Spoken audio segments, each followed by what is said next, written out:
మీ జీఐఈటీ ఇప్పుడు జీజేయుగా మారింది. 2000కు పైగా ప్లేస్మెంట్స్, ఐపీఎం, కేపీఎంజీ వంటి సంస్థలతో ఇంటిగ్రేటెడ్ కోర్సులు. యూపీఎస్సీ కోచింగ్, అడ్మిషన్లు open. Vijayawada rowdy sheeter Sai Krishna వివాదం విషయంలో అంటే అతను కనిపించట్లేదు గత కొద్ది కాలంగా తెలుసు అందరికీ. ఈ విషయంలో సిఐ నాగరాజు మీద ఎఫ్ఐఆర్ నమోదైంది. ఇదే విషయం మీద మనతో మాట్లాడడానికి ప్రముఖ హైకోర్టు అడ్వకేట్ రజనీ గారు లైవ్ కాల్ అందుబాటులో ఉన్నారు. ఒకసారి ఆమెతో మాట్లాడి మరింత సమాచారం తెలుసుకుందాం. నమస్తే అండి. నమస్తే అండి. ఏంటండి మొత్తానికి వారం 10 రోజులు బట్టి అతను కనిపించట్లేదని ఇప్పటికే వాళ్ళ మదరు హెబియస్ కార్పస్ కూడా రిట్ పిటిషన్ దాఖలు చేసినటువంటి పరిస్థితి హైకోర్టులో. ఎట్టకేలకు రాత్రి ఎఫ్ఐఆర్ అయింది. ఎస్పీ గారు స్పెషల్ గా ఆదేశాలు జారీ చేసి ప్రభుత్వం కఠినమైన చర్యలు తీసుకోవాలని డెసిషన్ తీసుకున్న తర్వాత ఎఫ్ఐఆర్ రిజిస్టర్ అయింది. అసలు ఏంటి ఈ కేసు ఏంటి, ఎలాగా? ఎందుకంటే రౌడీ షీటర్ల మీద ఉక్కుపాదం మోపండి అని ప్రభుత్వాలు ఏ ప్రభుత్వాలైనా చెబుతాయి, అందులో తప్పు కూడా లేదు. సామాన్య జనాలకు ఇబ్బంది కలగకుండా ఖచ్చితంగా రౌడీ షీటర్లను కంట్రోల్లో పెట్టాల్సిందే. బట్ అంత మాత్రాన అతను ఏమైపోయాడో తెలియనటువంటి పరిస్థితి ఈ రోజు. అసలు ఉన్నాడా పోయాడా ఏదీ తెలియదు. వాళ్ళ మదర్ అయితే దారుణంగా ఏడుస్తున్నటువంటి సిచ్యుయేషన్ ఉంది. అసలు దీని మీద చెప్పండి ఒకసారి, ఏంటి పరిస్థితి ఏంటి? రేపొద్దున ఒకవేళ ఇది గనక ప్రూవ్ అయితే ఏంటి నెక్స్ట్? నమస్తే నిరుపమ గారు.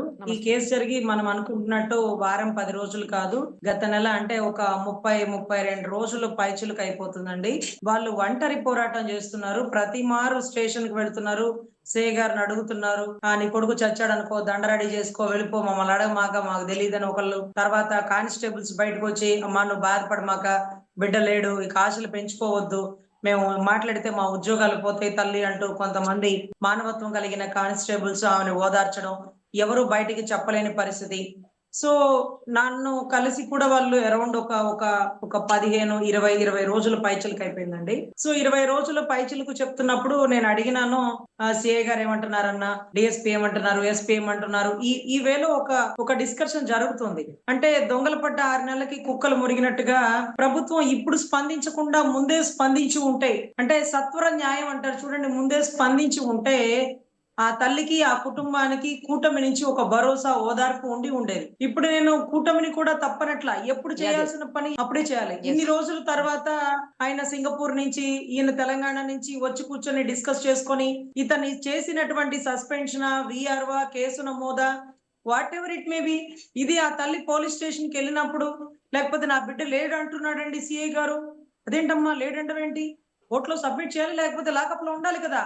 అయ్యా లేడంటున్నాడు అయ్యా, మార్కాపురం నుంచి పట్టుకొచ్చాడయ్యా, మా బిడ్డతో పాటు 3 పట్టుకొచ్చారు, 3 జైల్లో వేసినారు, మా బిడ్డ కాని రావట్లేదయ్యా అని ఆ తల్లి ఆవేదనగా కృష్ణలంక పోలీస్ స్టేషన్ ముందు ఆర్తనాదాలు పడుతున్నప్పుడు ఏ మీడియా మిత్రుడో చూసి, సార్ ఇది పెద్దదయ్యేలాగుంది, ఆ బిడ్డ ఉన్నాడో లేదో ఒక మారు గవర్నమెంట్ దగ్గర పెట్టండి, లేకపోతే హోమ్ మినిస్టర్ ని కలవండి అంటూ ఒక తల్లి ఆవేదన. హోమ్ మినిస్టర్ కూడా ఒక మహిళే కాబట్టి ఇంకొక తల్లికి తెలుస్తుంది బిడ్డని కోల్పోతున్న తల్లి బాధ, ఒకవేళ కోల్పోతే ఎలా ఉంటుంది, అసలు ఏం జరిగింది అనేది.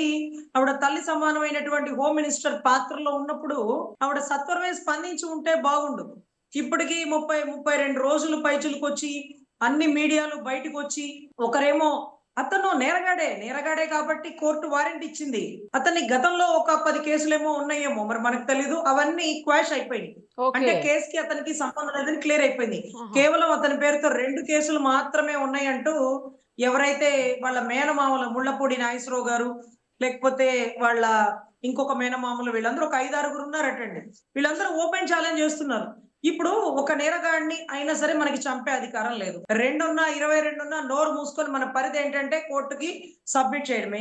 ఇలాంటప్పుడే చెప్పాల్సి వస్తుందండి, కుక్క పని కుక్క చేయాలి, గాడిద పని గాడిద చేయాలి. ఎవరి పని వారు చేయకుండా యజమానిని ఇంప్రెస్ చేయాలనుకుంటా గనక, అసలు కోర్టులు ఉన్నాయి కదండి, కోర్టులు చూసుకుంటాయి కదా.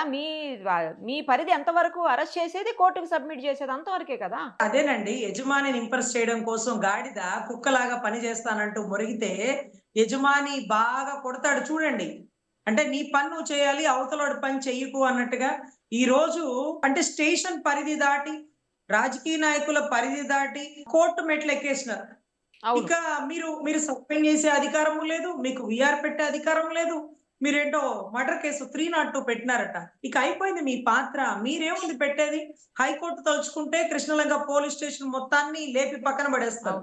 ఎందుకంటే ఆ స్టేషన్ లో జరిగినప్పుడు ఎవరో ఒకడన్నా రెస్పాండ్ అయి ఉంటే అతని ప్రాణంతో మిగిలి ఉండేవాడు. సార్ భలే వాళ్ళు అలా కొడుతున్నారేంటి సార్ వద్దురు సార్ ప్రాణం పోతుంది సార్ అని ఆపాలా. ఎందుకంటే ఈ మధ్య ఇన్స్టాగ్రామ్ లో ఒక బిడ్డ వచ్చినాడు, నిన్న మొన్నట్టు ఆ వీడియో, అతను చెప్తున్నాడు, ఏదైతే సాయి కృష్ణ కొట్టినప్పుడు నేను అక్కడే ఉన్నానండి, నన్ను బయటికి పంపించేస్తున్నారు సీలింగ్ కి ఏలాడదీసి. అంటే కాళ్ళు పైన తల కింద ఏలాడదీసినప్పుడు ఆ సీలింగ్ కూడా పడిపోతుంది చూడు అనే పరిస్థితికి వచ్చినప్పుడు కూడా వాళ్ళు కొట్టడం ఆపలేదండి, అరాచకంగా కొడుతున్నారు. చచ్చిపోవాలనిపిస్తుంది ఆ దెబ్బలు తినే బదులు అనే పరిస్థితిలో ఒకతను పురుగుల మందో ఏదో గుళికలు వేసుకుంటూ చనిపోతున్న వీడియో సిఐ నాగరాజు వల్లే అని చెప్పినారు. ఇంకొక అతను ముందే మమ్మల్ని కొట్టినాడండి, నన్ను బయటికి పంపించినారు, అతను ఏం చేసినారో నాకు తెలీదు, అతను అప్పటికే కొలాప్స్ అయిపోయి ఉన్నాడు అని కూడా ఒక ఎవిడెంటరీ చెప్పారు. సో అంత బలంగా దెబ్బలు కొట్టాడు, సిఐ హ్యాండ్ ఓవర్ లోనే ఉన్నాడు అన్నప్పుడు 15వ తారీఖు వాయిదాకి కోర్టుకు వారు చెప్పిన మాట మరికొద్దిగా సమయం ఇవ్వండి అతన్ని కోర్టులో ప్రొడ్యూస్ చేయడానికి అని కూడా చెప్పడం జరిగింది. కానీ మరికొద్దిగా సమయం దేనికి? ఆ పేరెంట్స్ తో పంచాయతీ చేసుకోవడానిక, క్యాష్ డీలింగ్స్ మాట్లాడుకోవడానిక? తప్పు కదా. కళ్ళ ముందు బిడ్డను కోల్పోయిన తల్లితో నువ్వు మోకరిల్లిచ్చి తల్లి అనుకోకుండా జరిగిన తప్పు అంటూ నువ్వు నీ కుటుంబం క్షమాపణ అడిగితే ఆ తల్లి క్షమిస్తుందేమో. అది వదిలేసి 50 లక్షలు పడేస్తా, 20 లక్షలు పడేస్తా, అవసరమైతే కోటైనా పడేస్తానంటూ పిచ్చి మాటలు మాట్లాడుతుంటే అది ఎలా ఉంటదంటే పొగరుగా ఉంటదండి. బాధలో ఉన్న తల్లికి నువ్వు ఓదార్పు నవ్వాలి, కానీ నువ్వు రేట్లు మాట్లాడుకుంటూ అసలు కోట్లు ఇచ్చినా కూడా మనిషి ప్రాణం తిరిగి వస్తుందా ఏంటండి? కొడుకు ముందు అవన్నీ అవసరమా? అసలు అవన్నీ ఎక్కువ కాదు కదా ఆమెకి. ఒకటి నిరుపమ్మ గారు, 2019 నుంచి మనం ఇద్దరం ట్రావెల్ అవుతున్నాం, మీరు నన్ను చూస్తున్నారు. తెలంగాణలో దిశ ఎన్కౌంటర్ కేసు జరిగినప్పుడు వాళ్ళు ఏ కులమో ఏ మతమో నాకు తెలియదు, మీ సుమన్ టీవీ యాజమాన్యం సుమన్ అన్నే ఒక్కొక్కసారి ఏదన్నా అయిపోతుందేమో తల్లి, ఎందుకు నీకు అంత రిస్క్ అంటూ ఎన్నో మార్లు కారు ఇచ్చి నన్ను బస్ స్టాండ్ దాకా, రైల్వే స్టేషన్ దాకా, కోర్టు దాకా కూడా పంపించారు. మీకు గుర్తుందా నిరుపమ్మ గారు? అదే మాదిరిగా ఆ 4 కుటుంబ సభ్యులు మీ సుమన్ టీవీకి వచ్చినప్పుడు సుమన్ అన్న వాళ్ళకి చెక్ కూడా ఇచ్చారు, వాళ్ళ భార్యతో చెక్ ఇప్పించారు. మీకు గుర్తుందా? అమౌంట్ నా చేతులతో నేనే ఇచ్చిన. అది మీకు గుర్తుంది కదా. అంటే అక్కడ కులం చూడలేదు, మతం చూడలేదు, ప్రాంతం చూడలేదు. ఇంకొకటి ఏంటంటే మీ తెలంగాణ రాష్ట్రం మొత్తం ఈ కేసు తీసుకోకూడదని నిర్ధారించుకున్నాక ఆంధ్ర నుంచి నేను వచ్చి అక్కడ వాళ్ళ ఏదైతే మక్తల్ నారాయణపేట జిల్లాకి వెళ్ళి అక్కడి నుంచి సుప్రీంకోర్టు మెట్లు దాకా ఎక్కించి ఆ కుటుంబానికి న్యాయం జరిగే వరకు మనం చేసిన పోరాటానికి గల కారణం ఏంటంటే ఆ తర్వాత ఒక్క ఎన్కౌంటర్ కూడా జరగలేదు మీ తెలంగాణ రాష్ట్రంలో, అవునా కదా? సో అదే మాదిరిగా లాకప్ డెత్ కూడా అండి. ఎన్కౌంటర్ అన్నా చాలా ఈజీగా చేసేస్తారు, ఎందుకంటే కోర్టులో తప్పించుకోవచ్చు. అవతల వాడు మా మీద దాడి చేస్తుంటే పెను దాడికి మమ్మల్ని మేము కాపాడుకోవడం కోసం షూట్ చేసినామండి అని వాళ్ళు చెప్పుకోవడానికి ఛాన్స్ ఉంటుంది. కానీ లాకప్ డెత్ లో డీకే బస్సు గైడ్ లైన్స్ ప్రకారం ఎవరైతే ఒక కస్టడీలో ఉన్న ముద్దాయిని హాస్పిటల్కి వెళ్ళి టెస్ట్ చేయించుకొచ్చి జైలుకి పంపిస్తారు. కస్టడీలో ఉన్న ముద్దాయికి ఏదైనా కన్సర్న్ అధికారి పూర్తి బాధ్యత, అతని ఉద్యోగం రిమూవల్ ఫర్ సర్వీసు, వీటితో పాటు 302 పనిష్మెంట్, మర్డర్ కేసుకి సంబంధించిన section. So Telangana Disha encounter లో కూడా పాల్గొన్న 9 మంది మీద వాళ్ళ ఉద్యోగాల నుంచి రిమూవల్ ఫర్ సర్వీస్ చేసి supreme court N V Ramana chief justice గారు ఐపీసీ సెక్షన్ 302 కట్టినారు, అంటే మర్డర్ సెక్షన్ కట్టారు. ఎన్కౌంటర్ ఫేక్ అయినప్పుడు నువ్వు కావాలని షూట్ చేసినట్టే కదా, అక్కడన్నా తప్పించుకోవడానికి ఛాన్స్ ఉంటుందండి. మీ తెలంగాణలో కూడా ఎప్పుడు లాకప్ డెత్తులు జరగలేదండి. మా ఆంధ్ర రాష్ట్రంలో కూడా రంగా గారి టైంలో ఒక నేవీ ఆఫీసర్ మురళీధర్ అనే వ్యక్తి, కేరళకు సంబంధించిన వ్యక్తిని ఇదే కృష్ణలంకో మరి ఇంకేదో పోలీస్ స్టేషన్ లోనో లాకప్ డెత్ చేసినారు. అప్పుడు రంగా గారు గట్టిగా పోరాటం చేసినారు. ఒక దొంగతనం చేసినారనేది ఒక రిక్షా వాడిని తీసుకొచ్చి ఆ పోలీస్ ఆఫీసర్ కుక్కను కొట్టినట్టు కొక్కితే చచ్చిపోయాడు. చచ్చిపోతే ఆయన రంగా గారు అడిగినారట, అరే అలా ఎలా చంపేస్తారు మీరంటే, వాడు దొంగలే రంగా, ఆ సిఐ గారు 4 దెబ్బలు ఎక్కువ కొట్టారు, చచ్చిపోయాడు. ఏముందిలే, అదేంటండి, దొంగ అయితే మారతాడు, ఒకడు తప్పు చేస్తే మీరు జైల్లో పెట్టండి, మీరు ఎవరు చంపడానికి అంటూ ఒక కనీసం రిక్షా వాడు అని పక్కన పడేయకుండా అతని వెనకాల ఎవరుంటారులే అనుకున్న సిఐకి మేమంతా నిలబడతాం, మేమంతా కార్మికులం శ్రామికులం అంటూ విజయవాడ అంతా కర్ఫ్యూ చేసేసి ఆ పనిష్మెంట్ ఎవరైతే సిఐకి పనిష్మెంట్ పడింది ఆ కుటుంబానికి నష్టపరిహారం కలిగిందండి. అంటే సాధారణ పౌరుల వెనకాల కూడా పోరాడగల నాయకుడు పుట్టి పెరిగినటువంటి ఏదైతే విజయవాడ పరిసర ప్రాంతాల్లో వంగవీటి రంగా గారి అంశతో ఈ రోజుకి ఎప్పుడు లాకప్ డెత్ అనేది మేము చూడలేదండి. అప్పుడు 2 తెలుగు రాష్ట్రాలు కలిసి ఉన్నాయి కాబట్టి ఆంధ్రాలో ఎప్పుడు లాకప్ డెత్ లేదు. మళ్ళీ తర్వాత కొత్తగా ఈ రోజు ఏంటంత ధైర్యం? ఉద్యోగాలు పోతాయని తెలీదా? మర్డర్ సెక్షన్కి వెళ్ళి లోపలికి వెళ్ళిపోతారని తెలీదా? డబ్బులు ఇస్తే అందరూ లొంగిపోతారా? అరే చాలా దారుణం.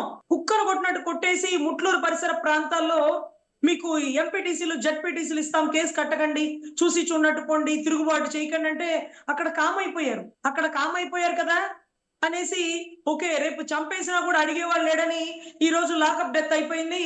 ఈ రోజు కూడా ఆ ఇంటికి కబుర్లు పంపిస్తున్నారు తదితర ఇన్ఛార్జీలతో 50 లక్షలు. పాపం సీఏ మంచివాడేనండి, సీఏ మంచివాడే. అతను వచ్చాక ఎంతో మాదిరిగా గంజాయి, అక్కడక్కడ ఉండే గంజాయి కూడా చాలా కంట్రోల్ అయింది. చాలా కరెక్ట్ పర్సన్ అని మనం కూడా ఒప్పుకుందాం. కానీ మితిమీరినటువంటి కోపం అవతల వాడి ప్రాణం పోతుందంటే తప్పేగా.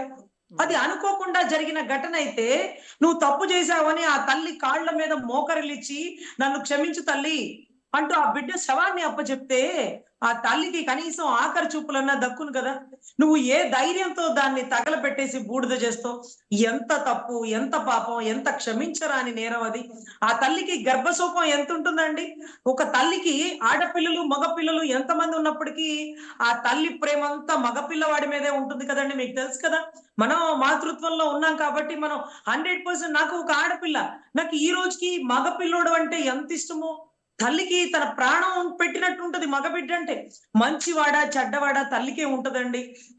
అలాంటిది నా బిడ్డని కళ్ళ ముందు చంపేస్తున్నారు అని తెలిసి ఆ తల్లి ఆర్తనాదాలు రాష్ట్రం అంతా గగ్గోలైపోయిందండి. నెల రోజుల తర్వాత నేనేమంటున్నానంటే, నెల రోజుల ముందే ఆ తల్లి బాధపడుతున్నప్పుడే స్పందించి ఉంటే ఈ రోజు కూటమికి తలవంపులో చెడ్డ పేరో రాదండి. ఈ రోజు ఏ ధైర్యంతో సీఐ చేసినాడు. ఇంకొకటి ఓపెన్ గా నిరుపమ్మ గారు, దీంట్లో కులం అనేది తీసుకురాకూడదు, తప్పు. సరే అప్పుడు ఏం చెప్పాలా? కాపు ఓటింగ్ చాలా నీడు, 2 పార్టీలకి నీడు, 2 కులాలకి బలం కాపు సామాజిక వర్గం. అటువంటి సామాజిక వర్గం బలంగా ఉండి రంగా గారు పుట్టి పెరిగినటువంటి ఏరియా కృష్ణలంక విజయవాడ పరిసర ప్రాంతాల్లో ముళ్ళపూడి నాగేశ్వరరావు అని రంగా గారితో పాటు కలిసి ధర్నాల్లో ఉండి జైల్లో ఉన్న వాళ్ళ మేనల్లుడిని ఈ రోజు ఇలా జరగడం అంటే అది తిరుగుబాటు అవుతుందని కనీసం ఎక్స్పెక్ట్ చేయాలి కదండి. ఎంతమంది సిఐ గారి వల్ల చనిపోయారంటూ ఒకళ్ళ తర్వాత ఒకళ్ళు వీడియోలు ఇస్తుంటే అది చాలా ఖండించదగిందండి. ఇప్పుడు నేను సిఐ కరెక్ట్ కాదు, వీళ్ళు కరెక్ట్, ఇవన్నీ కాదండి. నువ్వు చేసింది తప్పు, అక్షరాల తప్పు, అది చట్ట విరుద్ధం. అలా చేసే ధైర్య సాహసాలు మీరు చేయకూడదు. ఒకళ్ళని పెంచి పోషిస్తే రేపు అన్ని స్టేషన్లో ఇదే లాకప్ డెత్ అవుతుంది.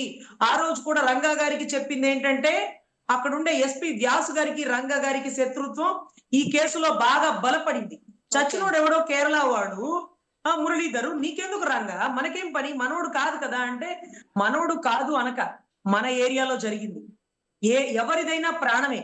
మన ఏరియాలో జరిగినప్పుడు మనం చూసి చూడట్టు పోతే రేపు మనకు తెలిసిన వాళ్ళని కూడా ఎంతో మంది చంపేస్తారు.